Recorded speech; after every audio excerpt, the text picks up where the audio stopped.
Bagong boyfriend ni Sara Labotti agaw atensyon.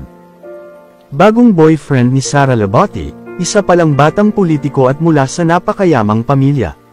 Mainit na pinag-uusapan ngayon, hindi lamang sa mundo ng showbiz kundi maging sa mundo ng mayayaman. Ang estado ng relasyon ng aktres at modelo na si Sara Labotti. Isa si Sara sa mga itinuturing na may pinakamagandang mukha sa showbiz industry sa Pilipinas.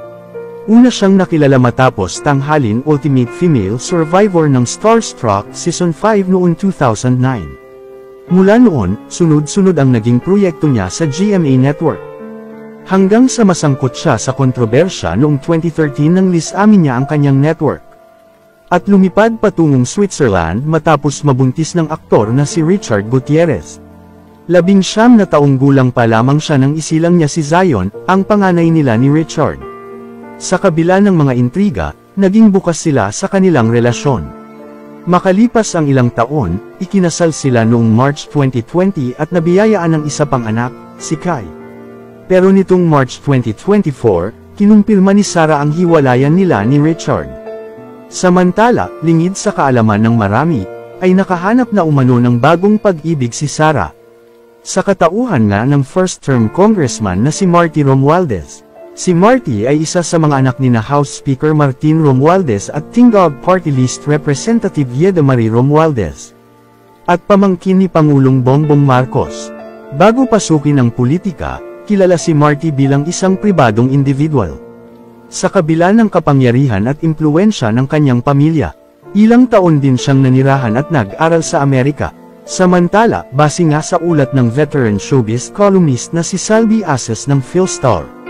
Di umano'y magkarelasyon na nga sina Sara at Congressman Marty. Ayon pa raw sa isang reliable source, swerte si Sara kay Congressman Marty dahil matalino, gwapo at mayaman ito. Bahagi ng ulat ni Salvi, di umano'y karelasyon ng actress-model-influencer sa kasalukuyan si elected Tacloban Congressman Martin Marty Romualdez Jr.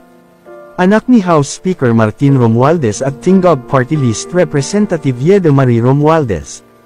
Ayon sa isang reliable source, ang swerte ni Sara dahil matalino. Guwapo at mayaman si Congressman Marty na nag-aral sa Amerika at dating konsehal sa Tacloban. Samantala, ayon din sa source, mas pinipili raw ni na Sara at Congressman Marty na panatilihing pribado ang kanilang relasyon. Kaya hindi nila ito isinasa publiko.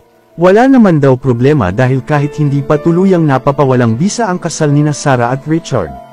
Bukas naman umano sila sa pagkakaroon ng kanya-kanyang relasyon. Base rin sa ilang ulat, single rin si Congressman Marty, na huling nakarelasyon ng anak ng bilyonaryong sina Inigo at Mary Chris Zobel na si Rocio Zobel, na mula sa ultra-rich Zobel de Ayala family.